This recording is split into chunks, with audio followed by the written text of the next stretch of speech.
Welcome to another episode of Strange Planet. Thanks for sticking me in your ear. Humanity's biggest existential threat is our headlong rush to a technologically advanced future. Already, we increasingly rely on smart devices to the point that they're becoming extensions of our bodies.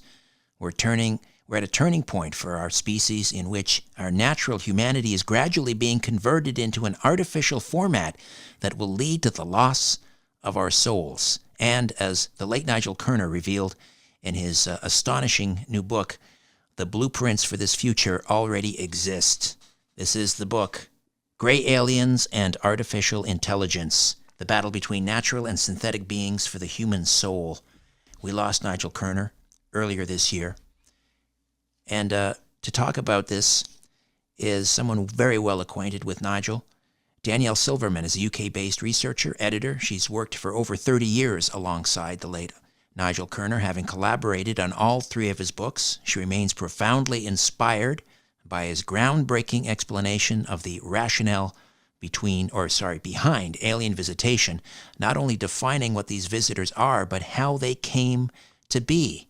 Danielle, welcome. How are you? Thank you. Very well, thanks. And thank you for having me on. My pleasure. Let's take a few moments and talk about the late Nigel Kerner. How did the two of you begin collaborating? Well, I met him, as you mentioned, about 30 years ago. And I actually got introduced to him by a mutual friend who I was talking to about some confusion I had with some religious ideas of how a God could exist that could have any involvement in our affairs, but somehow choose not to get rid of suffering and problems in the world. It just didn't make sense to me. And that mutual friend said, okay, well, you should talk to my friend Nigel because he's got an interesting alternative that you may not have heard before to explain how it's possible there can be a God, but not a directive God. Yeah, that's how I got to know Nigel. So I was introduced to him and absolutely captivated by his ideas about that. And then I got to know about his other ideas about various other things, including the alien phenomenon. And didn't look back after that. Were you prepared for that rabbit hole that you were about to descend into? I mean, did you have any preconceived ideas about extraterrestrials or interdimensionals or grays or UFOs or anything like that? Not really, not at that time. I mean, for me, it was very much on the fringe. It wasn't really something that I'd considered seriously. And it was presented very much like that in those days as just a kind of weird science fiction type of notion. But it was only when I began to understand Nigel's concept of what these things might be that I began to realize, oh my goodness, this is not science fiction. This is something that could be very, very real. So let's dive into what Nigel Kerner theorized about gray aliens and what they are. Mm-hmm. This idea that they're not. Well, I'll leave it to you to explain in as easy a manner as you can. I mean, what did he believe gray aliens actually are? Well, he took a look at our own pathway to creating artificial intelligence, forms of technology, which could enable us to progress into the future and explore areas which we were unable to explore with our human capabilities. So for example, sending probes out into space to explore hostile environments that we couldn't go to. Okay.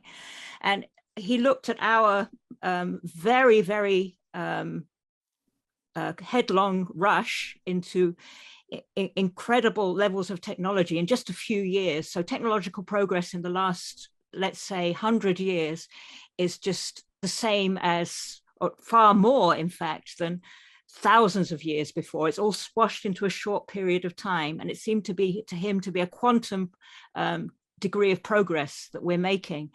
So he looked at that and he said, okay, so there has to be life in the universe. even mainstream science is saying that we can't possibly be the only ones. It's equivalent to flat Earth to say we're the only life in the universe. So if that's the case, there must be civilizations that have not only reached our stage, but gone further. And he took a look at this gray alien phenomenon as reported by abductees. And it would seem that they seem to have no emotion, no sense of any connection with their human subjects that they take.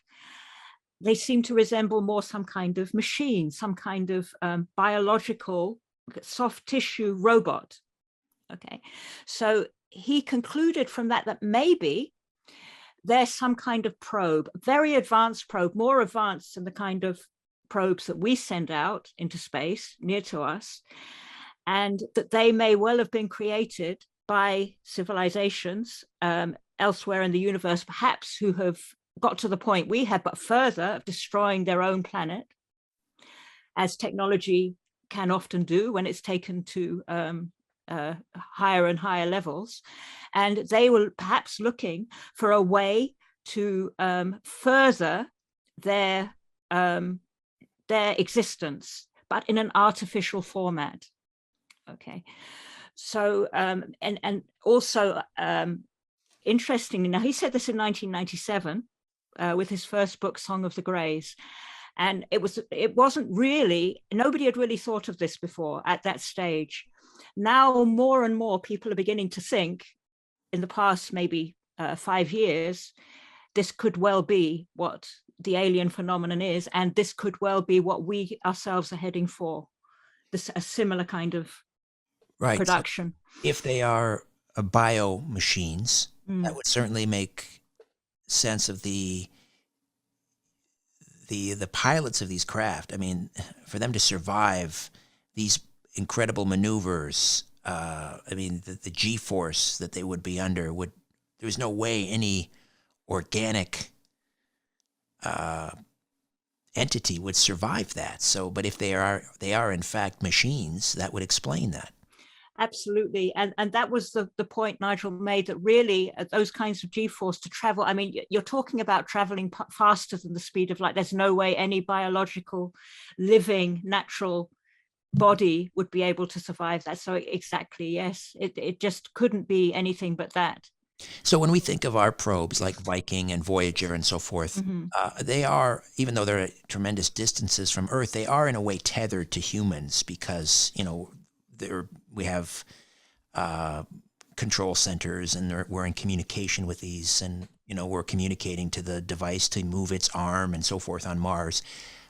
But with these gray aliens, I get the sense maybe there was like mission creep, because they have artificial intelligence.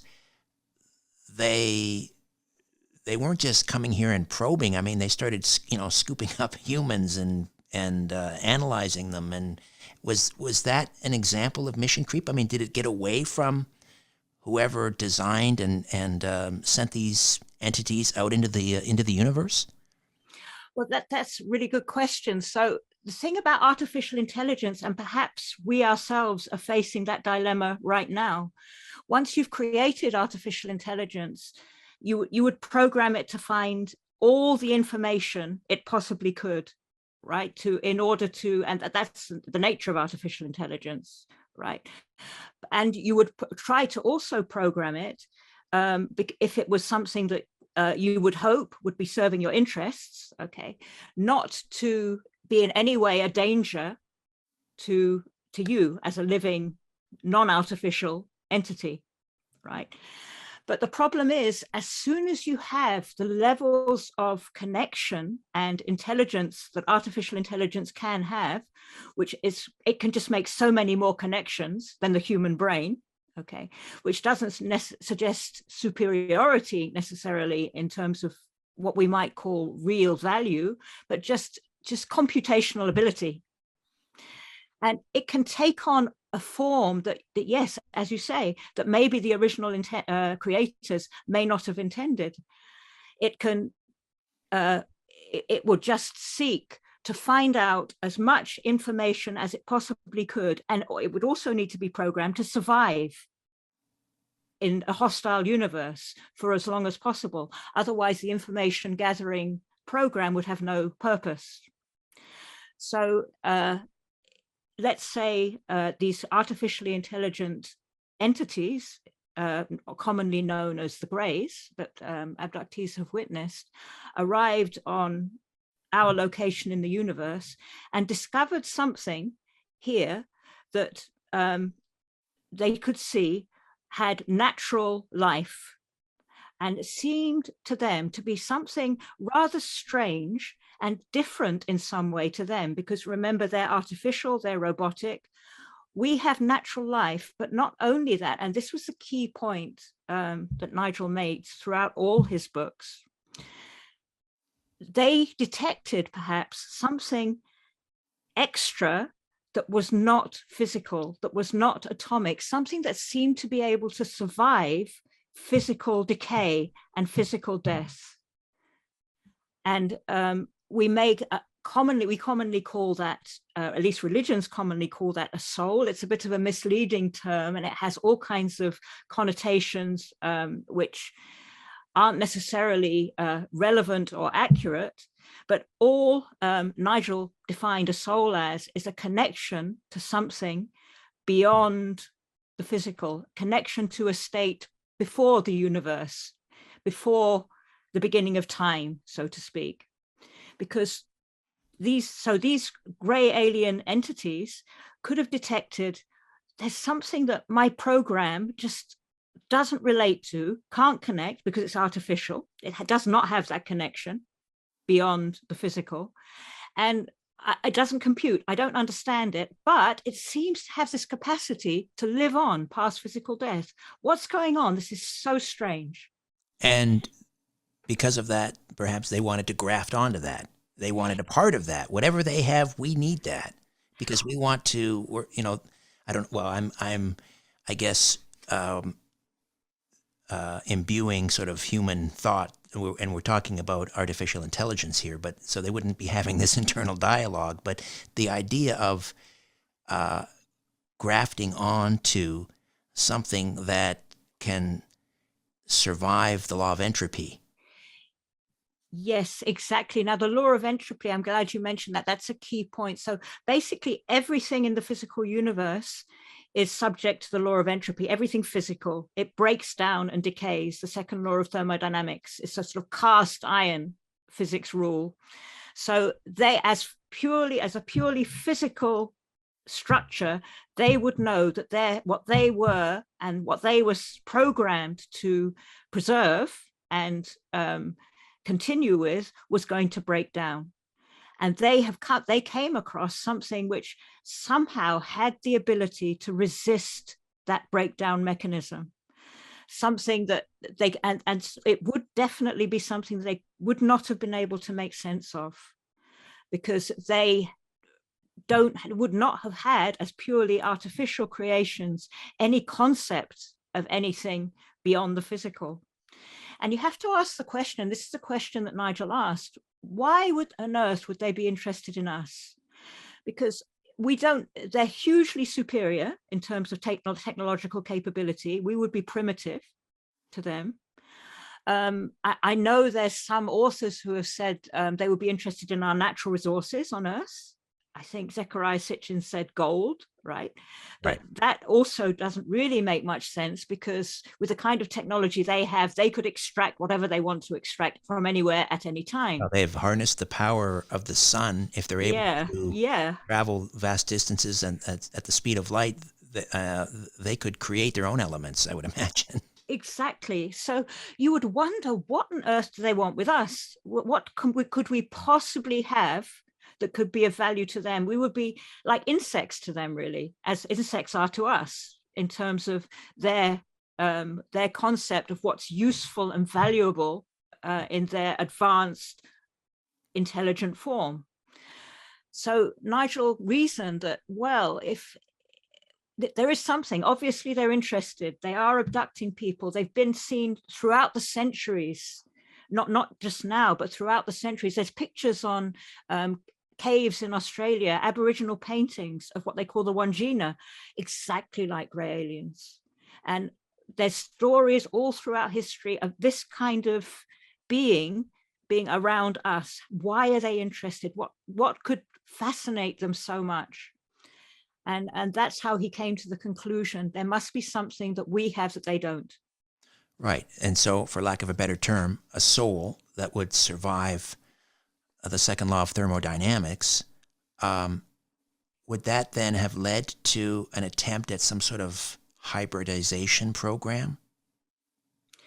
Well, yes. So that's the next step that Nigel goes on to describe. So how he explained it was that because they don't have what we have, this capacity to go on past physical death, they would have sought to somehow piggyback on our capacity to do that as natural living beings with a connection, but right back to before the physical universe, to the state of what he calls the Godverse, a state of perfection, timelessness, non-physical, no limit.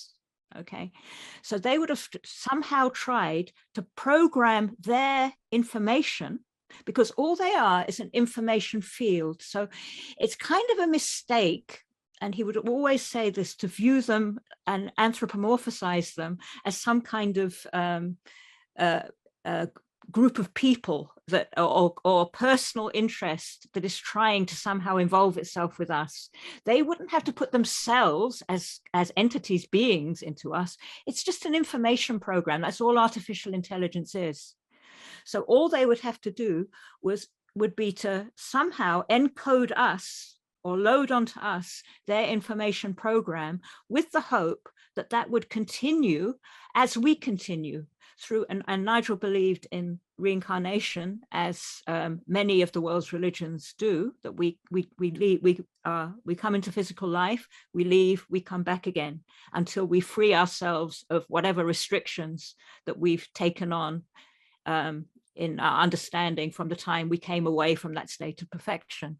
So he felt that they were piggybacking on us, putting their programs into us so that we would carry them around with us, so to speak, and give them the same eternal prospectus that we have as natural living beings. Well, that was their intention, of course, and as we'll find out, it didn't work. It was, and it's not working. It's a rather futile experiment, but that hasn't stopped them from continuing to try over and over. So, Danielle, this idea that they were going to graft onto us or piggyback onto us, and kind of hopefully go along for the ride, is we passed on physical death, but then to be reborn, the soul, the continuum of the human soul. But it didn't work out. It doesn't work out. Can you explain why?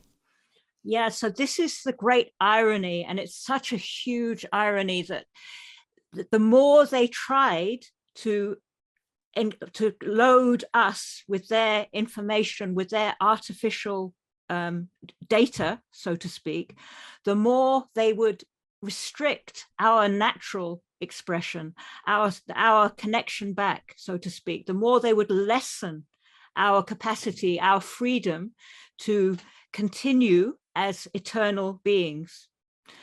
And the more, so if that's going to happen, if they're limiting us by piggybacking on us, by putting their information into us, they would eventually lose that connection that they had with us. The only thing that they can do is somehow try to keep us as close as possible to the physical state of what Nigel felt to be, and I would also agree with him, a state of entrapment. Because they are purely physical, they can only attach to us and connect to us while we are in a physical state. So if, as natural living beings, our goal is to get out of the physical state and free ourselves of those restrictions which allowed us to be caught in this physical state in the first place, what the Eastern religions call the wheel of rebirth, which you enter into until you free yourself of the restrictions that keep you caught and limited, so that you can't have an expansive view of of the nature of reality as it truly is, with materialism, focusing on selfishness and so on, being caught in a physical, limited individual state. They want us in that state. They need us in that state because they can't get to us unless we're in that state. But the more they keep us in that state, the less we give them what they need, because they want that connection, and they will eventually convert us, if we let them, into something that is useless to them, because we will lose that connection. So, in order to piggyback on us as and capture the essence of what it is to be human, which is to be eternal, or what it is to have a human soul, which is to be eternal, they need to make us more like them in order for that handshake. You know, if you think about a piece of software and a piece of hardware, they got to be able to do the handshake. In order to do that, to make us more compatible, they have to make us more like them. And in so doing, they are really detracting from what it means for us to have an eternal soul. Do I have that down, or? Exactly. That's exactly how Nigel, I had understood that the only way they can connect with us is to bring us to their level, so to speak. Does that involve actually hacking into our DNA? It does indeed. It involves, so the thing about our DNA is that we have a huge portion of that DNA that does not code for proteins. The proteins are the what actually makes up our bodies. Okay, so the DNA makes the proteins, but something like 95% of our DNA doesn't code for proteins. They used to call it, way back when Nigel wrote his first book, junk DNA. But over the years, they've found that some of that junk DNA actually seems to have on and off switches. It seems to control the 5% that actually codes for proteins. And it's quite strange, because a lot of that junk DNA is made up of repeat codes. They call them trinucleotide repeats, ALUs, and they're just constant repeat and repeat and repeat and repeat. So Nigel's idea about the nature of all of this and how the Greys used that DNA to write their program into us is that 95% is a remnant of what we once were as human beings. So Nigel believed in not the commonly understood idea of evolution. His idea was devolution. So we started off in a state of perfection, and over time, we got more and more caught in a physical state. So that 95% was once completely used by us in the ancient past, maybe millennia ago, by whatever species preceded us. And there may be no fossil record of such a species because it wasn't substantially physical. It didn't have physical solidity to leave a fossil record. A light being. Yes, something like that. Yeah. So that 95%, which is unused, okay, is kind of a playground, Nigel theorized, for the Greys, because he suggested that when a new individual comes into physical life, their own connection back to the perfect state, which could be called a soul, makes the new body, forms the new body with the DNA of the parents, but orchestrates the whole thing. The soul is orchestrating the new body. 95% of that is no longer available, so to speak, to do that. So because the soul doesn't have contact with that ancient past, because that soul we've become smaller than we once were, we can't fill that full potential, they can be in control of it through their technology. And they can use their technology to, if you like, it's almost like a cloning process. They can copy, they can just use it to focus their whatever technology they have to use that junk DNA to just make copies and make, if you like, build a cloned being inside us as the soul is forming, as the body is forming, sorry, in utero, okay, that we are not in control of. DNA inside us that we are not in control of, that junk DNA. And it's really strange that it is all copies that forms this junk DNA, just chains and chains of copies. And even in evolutionary terms, if you follow the evolutionary pathway, and Nigel didn't dismiss evolution, he said he used to speak about evolution within devolution, but it doesn't make sense that we would retain all this DNA that we don't use. It would be rejected, because you don't keep parts of, like a vestigial tail. Yeah, exactly. So that whole process of genetic engineering to make what you might call a hybrid between them and us would take place as the new body is forming. It doesn't take place, he suggested, in the abduction scenario. The abduction scenario is something totally different. And he had a completely unusual and unique take on that. He said abductees are those people who interrupt their genetic line. So they come into genetically intercepted lines, and for some reason, as individuals, their souls don't take into that line. They can't control them through the interception. Maybe they're a disruptor, they're an artist, they're a philosopher, they're maybe, or just could even be somebody who cares, has a real sense of caring for other people and a real deep sense of warmth and humanity, which Nigel always maintained was the absolute central feature that of the Godverse, of the nature of God in the universe, a sense of affinity and kinship with other people. So if they saw us as a particular lineage as just a computer program, and all of a sudden, they're ones and zeros, and all of a sudden they see a glitch in that program, that's the empathetic person or the artist or whomever, to abduct that person to rewrite that part of the glitchy program. Yeah, so what they would do, they wouldn't be able to rewrite it in the abduction scenario because the DNA is already formed, the body is there. But the experiments that abductees report are them checking out what's wrong with the biological line. How come their procedure is interrupted? What's going on here? Why can't they control this person?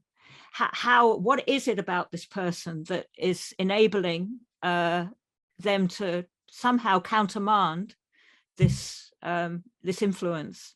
And it's just totally confusing for them. They can't understand it. So yes, there's many reports of abductees saying that on the spaceship, the Greys, they have the abductees there and they hand them what they call very, very sickly looking hybrid babies. Not exactly sure what's going on there, whether they're actually, possibly they're trying to reconstitute a natural living human being from whatever experiments they're doing. But they watch them holding these hybrid babies, and they seem to be studying what's going on in that scenario and not to understand. So they have a fascination, it would seem, with what makes us different to them, but they try to somehow observe it as a physical phenomenon and to figure it out. But of course they can't, because it isn't physical. But that's the only data they have. They only have the physical to look at. So it's just it will be a constant source of course you can't say confusion, because that's but let's say a glitch in their program. They're just sort of right. They short circuit. Yeah. Right. Yeah. What is this thing called love? Can we make an algorithm for that? Exactly. Danielle Silverman worked alongside the late Nigel Kerner for over 3 decades, and the latest book, his last, Gray Aliens and Artificial Intelligence. the battle between natural and synthetic beings for the human soul. So we talked about how the Greys are trying to piggyback onto humans in this futile attempt to at immortality, really, defy the second law of thermodynamics. How else, aside from we mentioned, hacking into our DNA, into that 95% that we used to call junk DNA, how else are they leading us on this path towards artificial intelligence? Is that where we get into the use of technology, or the overuse and misuse of technology? Sure. Well, if they have been giving their information to us, that information would include the incredible levels of technology of whatever their civilization would have achieved. That's part of their program. So yes, of course, and it would be the nature of any species who developed intelligence and who was around for long enough to develop some form of technology. But the levels of technology that we're heading towards, which is taking us on the same trajectory as the Greys, would eventually result, and many people are saying this now, in some kind of augmented state, which many people amazingly are seeing as some form of evolution, where perhaps we have chips inside us, which augment our mental capacity, our physical capacity. We genetically engineer our children to have, just like all that. I mean, it was once science fiction. It's very, very quickly beginning to look like science fact.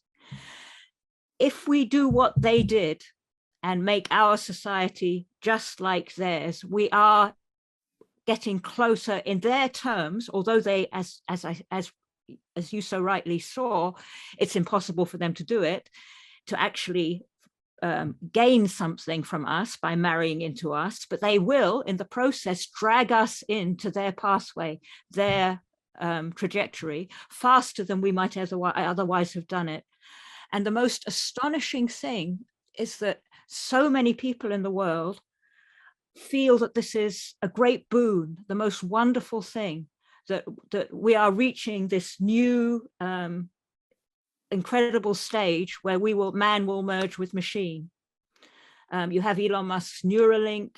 You have so many of these projects going on to merge man with machine. And in fact, even the World Economic Forum has talked about the Great Reset.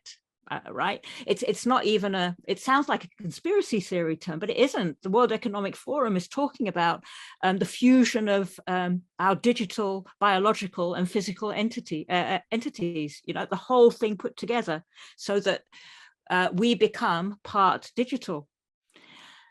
And of course, the result of that will be the loss, if we become more artificial, of our natural identity. So eventually, perhaps we will go the same road as the creators of the grey aliens and become purely artificial. Some people might say that's a great thing, because all the negative animalistic emotions and drives will be gone. Okay, we'll be able to think clearly like artificial intelligence.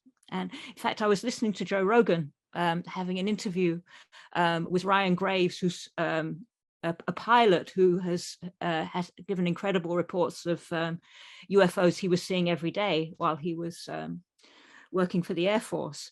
And he said, we're going towards a stage where it's our next stage of evolution. I was really surprised to hear him say this, because he seemed to me such a reasonable guy. We're going to our next stage of evolution when we will lose the animal, and we will be able to think clearly and without all these animal instincts. And we won't need to have real experiences. We can have virtual experiences without the trouble of having to go to a place. Everything will be perfect. All the negative emotions will be gone. But what I would say he's not thinking about is the fact that if it's artificial, if you have an artificial being, you will not be there if there's no soul, there's no awareness inside the grey to appreciate anything. The more artificial you become, the more you lose your sense of awareness and appreciation. Right. What So happens to the in that event if all of mankind were to be essentially, uh, as we march towards transhumanism and so forth? What happens to like the Godhead and the ability of the universe to sort of reflect back on itself if we are essentially, meat robots? If everyone is sure. a meat robot. Yeah, exactly. So that's a absolutely key question. So the thing is, the more, although it would be crazy to say that we should go back to a time when we didn't have this technology, and just like at the time of the Industrial Revolution, there were these, they were called the Luddites. They smashed up all the new agricultural machinery because it was taking away their jobs, and they wanted a reversion to the past. That's not possible, right? But I think as time goes on, we have to appreciate that the more we allow technology to take over all our functions, the more we are not using those functions ourselves, and therefore we will lose those functions. We will lose our capacity to investigate, our capacity to have to take on challenge and solve problems. We will lose those faculties. In terms of just virtual and even online communication, if everything is virtual, we never meet each other face to face, we will eventually lose that sense of human connection and tactile expression of emotion that's just so meaningful and so powerful. So the more we usher in a technological, artificial solution to all our problems, the more we are denying our true natural nature as individual souls with a connection beyond the physical universe. Is there anything in the artificial intelligence of the programs of these biomachines, these grays? Is there an endpoint where the program basically tells them, okay, after a certain amount of time, it's still not working, it's time to cease this operation, or are they going to just continue ad infinitum? I would say, and I think Nigel would agree on this, that they will just continue, because as long as there is anything that they can latch into, they will latch into it. It's like, so the best way to understand it, and it's so tempting to anthropomorphize them and talk about them, but it's just a program, and it's like gas filling a room, water filling any place, any crevice in the sand on a beach. It just flows in wherever they can reach. They will reach, because it's not really it's a program. It's just a set of a data field, if you like, and it will just constantly flow in wherever it can. But the crucial point I feel about all of this is, no matter what they do, no matter what that program does, and no matter how much it might try to encroach into our lives, we are ultimately in control. So even in the extent, let's say our planet goes into total overdrive with virtual reality, and nothing is a real personal human exchange anymore.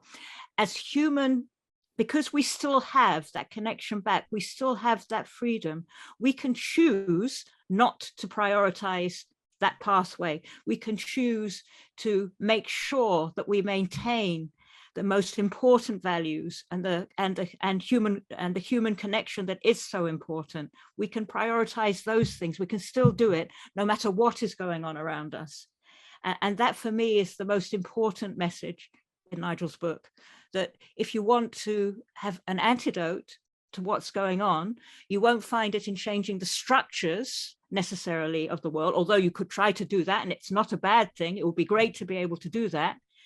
But you find it within. You find it in your own sense of value of what really matters, and that's human value. And it's because that's the only ingredient in the universe that is permanent, lasting forever. Everything else rots and breaks down and decays. Do you think whatever civilization sent these biomachines, these gray aliens to Earth to do this, assuming that they're still around, do you think they'd be horrified at what has become of their biomachine probes?